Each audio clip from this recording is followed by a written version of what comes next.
Problemas com gravidez, fertilidade. Você já tentou, não consegue engravidar. Quais as alternativas? O que você pode fazer? O nosso convidado de hoje é Mário Cavanha. Ele é presidente da Sociedade Brasileira de Reprodução Humana.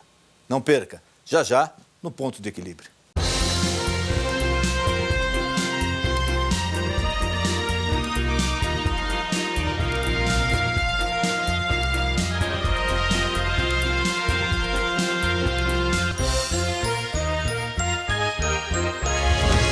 O nome pode parecer moderno, mas a inseminação artificial já é utilizada há mais de 200 anos como tratamento para casais inférteis. O método de fertilização consiste na injeção de espermatozoides dentro do útero da mulher quando ela está no período fértil, facilitando assim a união dos gametas para a formação do embrião. Você já fez ou conhece alguém que fez inseminação artificial para engravidar? Não. Não, eu não fiz, mas eu tenho uma amiga que fez. Conheço alguém, eu nunca fiz. Conheço, tenho uma amiga que fez. Você é contra ou a favor da inseminação artificial? Eu sou a favor. Dependendo do tipo do problema, eu sou a favor. Se a mulher quer ter filho e não tem condições, sou a favor. Eu acho que sim, acho que tem que tentar quando não consegue engravidar. Eu sou a favor, se a pessoa tem vontade e desejo, né? Sou a favor. Se você não pudesse ter filhos, você concordaria em usar uma barriga de aluguel? Acho que não. Nunca pensei a respeito, não sei te responder agora. Não. Não. Sem dúvidas. Você aceitaria ser uma barriga de aluguel? Também nunca pensei, não vou responder. Não. Com certeza. Não também. Apesar de muito utilizada, a inseminação artificial ainda é um tema que gera controvérsias para a sociedade, médicos e pacientes. E este é o tema que o pastor Denis Munhoz e seu convidado abordarão no programa de hoje. Não perca! Mário Cavanha possui graduação em Medicina pela Universidade de Santo Amaro e pela Universidade de Cagliari, na Itália. Fez residência médica no Hospital das Clínicas da USP. É especialista em ginecologia e obstetrícia. É doutor pela USP. É professor livre-docente de ginecologia e fisiopatologia da reprodução pela Unesp. Mário Cavanha é diretor da Divisão de Reprodução Humana do Hospital Pérola Byton, presidente da Sociedade Brasileira de Reprodução Humana e pró-secretário da Associação Latino-Americana de Medicina Reprodutiva. Muito boa noite, meu amigo, minha amiga. O nosso encontro de final de noite. Programa Ponto de Equilíbrio. Acesse o nosso site, você está vendo aí o site, o Facebook, o WhatsApp, se você quer mandar sua pergunta, sua dúvida, sua sugestão. E o nosso canal também, nosso canal no YouTube. Esse endereço que você está vendo agora. Qualquer programa já exibido, você acessando esse endereço no YouTube, você pode assistir novamente o programa. Ele é atualizado toda semana. O programa é sempre feito pensando em você. E nessa noite é com imenso prazer que nós recebemos o Dr. Mário Cavanha. Ele é presidente da Sociedade Brasileira de Reprodução Humana. Doutor, muito obrigado por ter aceito o convite. Eu que agradeço, Denis. É um prazer estar aqui com você. O prazer é todo nosso. E um tema interessante, a gente batia um papo aqui, um tema interessante que parece que tem evoluído muito no mundo e aqui no Brasil também. Que até um tempo atrás tinha-se um certo tabu quanto a isso, não tinha, doutor? Não, assim, a reprodução assistida e principalmente o tratamento principal da reprodução assistida, que é a fertilização in vitro ou chamado bebê de proveta, já é responsável pelo nascimento de 6 milhões de crianças no mundo. Então, é uma técnica já muito bem estabelecida, é uma técnica que ajuda muitos casais a terem seus filhos, casais que de outra maneira não conseguiriam jamais constituir a sua família. Então, é uma técnica que ajuda demais muitos casais que necessitam de um auxílio para conseguir uma gravidez. Como começou essa técnica, a evolução dessa técnica? Isso começou em 1978, quando houve o primeiro nascimento de uma criança gerada em laboratório. Isso aconteceu graças ao trabalho de um biólogo que se chamava Robert Edwards, um biólogo inglês, que vinha estudando muito em animais, vinha tentando fazer com que houvesse a fertilização de um embrião humano em laboratório. Isso foi realizado, ele conseguiu fazer isso. A primeira vez que foi transferido um embrião para o útero de uma mulher, Isso resultou uma gravidez ectópica, uma gravidez tubária, então não foi para frente. E depois, em 1978, houve o nascimento da Louise Brown, que é uma menina inglesa, que atualmente já tem 38 anos de idade, já é mãe. Já são quase 40 anos. Ela já é mãe. E tudo começou com o trabalho do Bob Edwards. E a partir daí houve somente mais avanços que tornaram a técnica mais segura, mais fácil de ser executada. E apesar de ainda ser uma técnica relativamente cara, o acesso não é tão fácil para a maioria das pacientes que precisam dessa técnica. O acesso não é tão fácil. Aqui no Brasil, em outros países já a coisa é bem mais tranquila, principalmente na Europa. Mas aqui no Brasil ainda existe uma demanda reprimida muito grande nessa área, ou seja, muitos casais que necessitam a técnica para conseguir uma gravidez não conseguem ter acesso. Existe alguma contraindicação, algum caso que, mesmo a pessoa querendo, não é aconselhável se partir para esse tipo de tratamento? O principal problema é a idade da mulher. Então, hoje, como as mulheres estão no mercado de trabalho, as mulheres elas exercem todas as profissões que os homens exercem. Acabou essa ascensão social da mulher, teve um preço que elas postergam a maternidade. Então, elas primeiro querem se formar, querem fazer pós-graduação, querem viajar, querem ter uma independência financeira e depois elas pensam em gravidez. E o que acontece é que essas técnicas elas acabam tendo um resultado muito ruim. A partir de 40 anos de idade já começa a ter uma queda muito grande nos resultados e depois de 42, 43 anos de idade os resultados são muito ruins e com 45 anos já é praticamente contraindicada, já é uma contraindicação para a mulher se submeter a essa técnica porque os resultados são muito próximos de zero em termos de nascimento. O que acontece, que muitas vezes a gente vê na mídia, artistas e pessoas famosas que engravidam com tratamento depois de 45, com 48, 50 anos de idade, é que essas técnicas são utilizadas com um óvulo de uma doadora. De uma doadora jovem, não é da própria mulher. Aí praticamente não há limite de idade. Aí a mulher consegue engravidar com 45, 50 ou até mais. Porque o útero não envelhece. O útero ele é passível de se tornar receptível ao embrião com o tratamento hormonal. O que envelhece é o ovário, o que envelhecem são os óvulos, e os óvulos, a partir de uma certa idade, já a partir de 35, já começa a haver um certo envelhecimento dos óvulos. A partir de 40 anos de idade, a maioria dos óvulos das mulheres já tem alterações nos cromossomos, e, além disso, não só a qualidade, como a quantidade diminui bastante. E depois dos 45 anos de idade, então, é muito difícil, é praticamente com os próprios óvulos, é muito difícil engravidar com tratamento. Até ocorrem gravidezes espontâneas, depois de 45, 46, 47. Algumas mulheres engravidam e têm gravidezes absolutamente normais. Com o tratamento, a partir de 45 anos, é praticamente zero a taxa de sucesso, seria uma contraindicação e a indicação seria o tratamento com óvulo de uma doadora jovem. Agora, essa restrição é só quanto à mulher. Para o homem, o limite de idade não influencia muito? Não influencia. É claro que o homem, à medida que o homem vai envelhecendo, tudo envelhece. Envelhece o sistema cardiovascular, o sistema endócrino, o sistema muscular e vai envelhecer também o sistema reprodutivo. Mas, se o homem tiver boa saúde, ele é capaz de conseguir uma gravidez até uma idade bem avançada. Então, não há praticamente um limite de idade para que a gente fale, não, esse homem nessa idade não consegue engravidar uma mulher. Não há. Isso vai depender das condições de saúde dele. Se ele tiver 80 anos de idade e tiver uma saúde boa, ele é capaz de manter uma relação sexual com uma mulher e é capaz de engravidar essa mulher.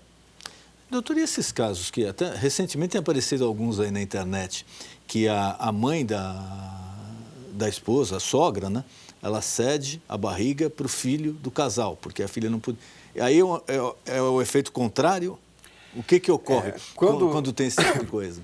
Esse tipo de técnica, que a gente chama cessão temporária de útero, popularmente conhecida como barriga de aluguel, ela é utilizada nos casos ou em que a mulher que deseja uma gravidez não tem útero, ela foi operada por algum motivo e retirou o útero, ou ela tem um útero em condições muito ruins, por uma série de problemas, sinéquias uterinas, miomatose, adenomiose. Então, tem uma série de condições que podem tornar o útero muito pouco receptivo ou não receptivo a uma gravidez.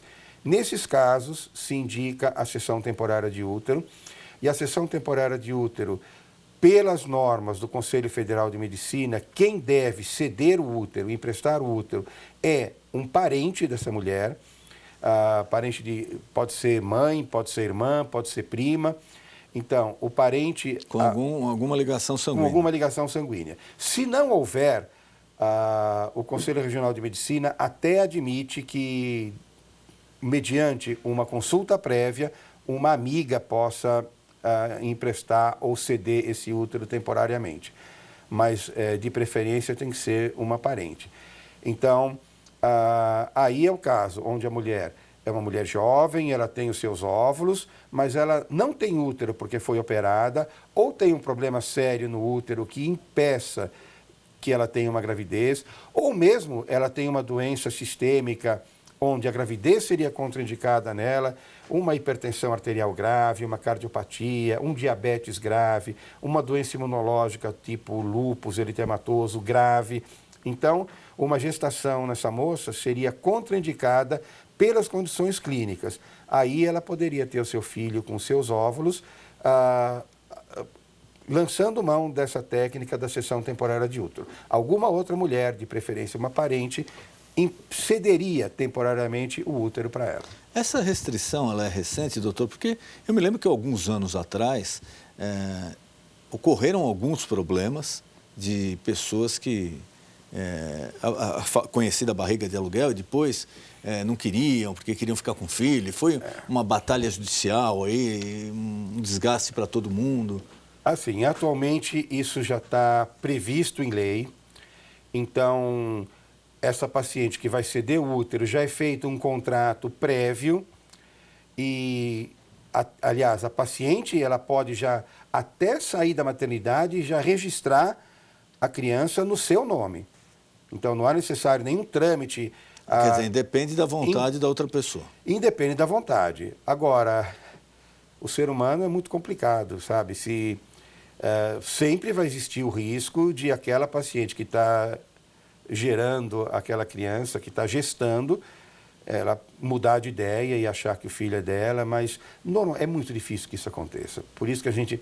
E todos esses casos também são avaliados por uma equipe de psicologia, são avaliados previamente para verificar se tanto a mulher que vai ser a mãe biológica, a dona dos óvulos, como a mulher que vai gestar, aquela que vai ceder o útero, tem condições emocionais de passar por um processo desse tipo. Porque são 9 meses, não é uma coisa imediata, né? Olha, vai colocar daqui uma semana nasce. São 9 meses. São 9 meses querendo ou não, vai haver uma convivência, né? Vai, claro.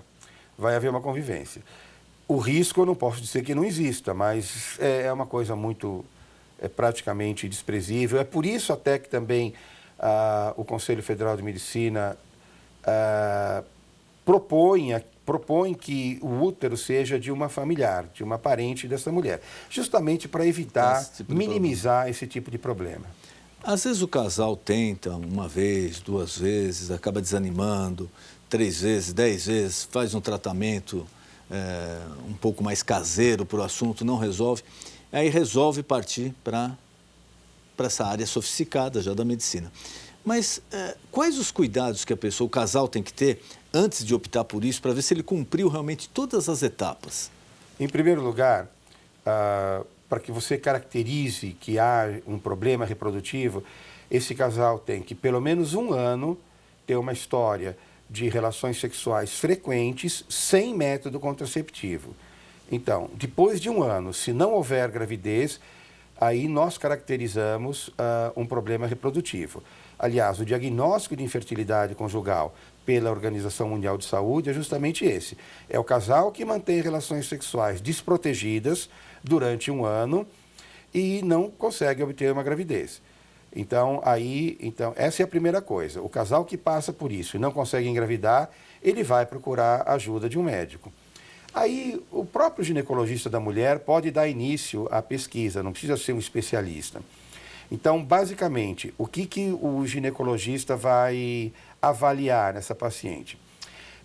Primeiro, o fator masculino. Então, tem que ter, o próprio ginecologista pode solicitar uma análise seminal desse homem para saber se ele tem espermatozoides em quantidade e qualidade suficientes para engravidar a esposa. É mais comum o problema no homem ou na mulher? É meio a meio, metade, Meio a meio. mais ou menos metade. Então, isso significa que é muito comum também o problema masculino. Exato. Havendo espermograma normal, praticamente nós excluímos o fator masculino e vamos ver o que está acontecendo com essa mulher. Então, basicamente, nós vamos avaliar a ovulação, se ela ovula normalmente, de uma maneira correta, de uma maneira fisiológica, e nós vamos avaliar a parte anatômica também.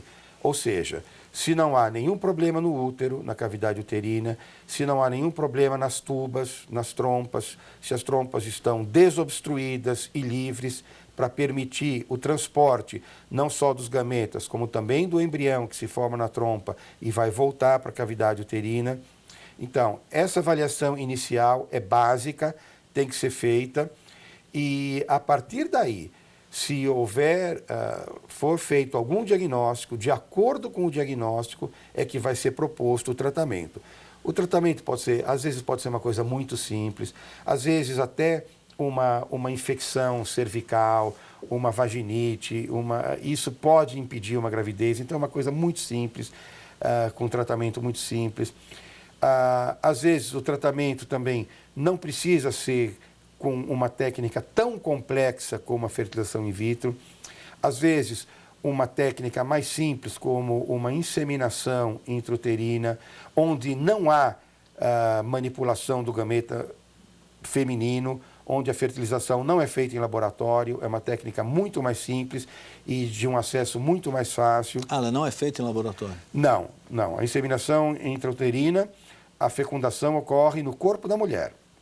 Então, ela é submetida a um processo de estimulação ovariana, mas para que a gente tenha até o tempo exato, quando ela vai ovular, quando vai ocorrer a rotura do folículo e essa mulher vai ovular. Então, nesse momento, em laboratório, o esposo colhe o sêmen é processado em laboratório, de tal modo que se tirem prostaglandinas e fique só o sêmen, os espermatozoides melhores em meio de cultura, e esses espermatozoides, que são os melhores em meio de cultura, são introduzidos no útero da mulher através de um catéter. Aí eles vão percorrer o caminho deles até a trompa, vão encontrar com o óvulo dentro do corpo da mulher, vai haver a fertilização e esse óvulo fertilizado, que já é o embrião, volta para a cavidade uterina. Essa técnica mais simples é chamada de inseminação artificial ou inseminação intrauterina. A diferença da fertilização in vitro é que na fertilização in vitro nós manipulamos não só o gameta masculino, que é o espermatozoide, mas também colhemos os óvulos. E esses gametas, então, em laboratório, eles são colocados juntos e ocorre a fertilização no laboratório. O embrião é formado no laboratório e esse embrião pronto já é transferido para a cavidade uterina da mulher. Então é uma técnica bem mais complexa, mais cara, de acesso mais difícil, mas que também tem resultados muito mais altos, muito melhores do que o da inseminação intrauterina. Para o homem, doutor, e eu já escutei isso daí, apesar de ser leigo, sei que não tem nada a ver uma coisa com outra, mas gostaria até que o senhor esclarecesse melhor ao nosso telespectador. Tem alguns homens que falam, não, olha, eu não consegui engravidar minha mulher, e isso daí é um problema, eu estou muito preocupado porque isso daí causa impotência, é pela minha impotência que eu não vou conseguir. Não tem nada a ver não tem a impotência nada masculina a ver. com a não fertilização. Não tem nada a ver. Então, esse é um problema, até um problema interessante que você tocou, porque muitos homens se sentem menos homens, se sentem menos masculinos, perguntei ao senhor, se não conseguem engravidar a parceira. Não tem nada a ver. Uma coisa é a atividade sexual, é a potência sexual. Outra coisa muito diferente é a capacidade de fazer com que ocorra uma gestação. Muitos homens são extremamente ativos sexualmente, não tem nenhum problema do ponto de vista sexual e, no entanto, a produção dos gametas, a produção dos espermatozoides é deficiente. Então, esse homem vai ter uma dificuldade muito grande em engravidar a sua parceira, sem que isso nada tenha a ver com a masculinidade. Uma coisa não tem nada a ver com outra. O tratamento, o senhor falou que ainda, devido ao preço, não está muito acessível à maior parte da população. Mas, mais ou menos para se ter uma ideia, qual o custo de um tratamento? Mais ou menos, uma média numa clínica particular, esse tratamento sai em torno de R$20.000. É o que a paciente vai gastar. Por quê? Porque o laboratório é caro, meio de cultura, agulhas, catéteres, é tudo muito caro. A medicação para estimular a ovulação é uma medicação de alto custo. Então, dificilmente o casal vai conseguir fazer um tratamento por um preço menor, em torno de R$15.000, mas normalmente é em torno de R$20.000 que esse casal vai gastar. Ou seja, o preço é proibitivo para uma parcela muito grande da população. Não é todo mundo que consegue dispor dessa quantia para fazer um tratamento. E o problema, Denis, é que esse tratamento ele vai dar para o casal 40% de sucesso. Então, a probabilidade gira em torno de 40%. Então, ou seja, tem aí mais da metade, ou vai, em casos muito bons que a gente dá 50%, a gente ainda tem que falar para o casal, olha, 50% não vai dar certo. Então... Aí teria que fazer, em tese, um outro. Em tese, um outro tratamento. Ou seja, a coisa começa a complicar. Nos serviços públicos... É isso que eu ia perguntar. A rede pública... A rede pública oferece. No Hospital Pérola Barton, aliás, onde eu dirijo o setor de reprodução humana do Hospital Pérola Barton, nós temos um orçamento que nos permite fazer cerca de 300 ciclos por ano. Ou seja, 300 ciclos de tratamento por ano ainda é muito pouco. Para atender a demanda, nós precisaríamos fazer 10 vezes mais. Nós precisaríamos fazer 3.000 ciclos por ano no hospital público e nós temos condições de fazer apenas 300. Então deve ter uma espera enorme também. Então, isso.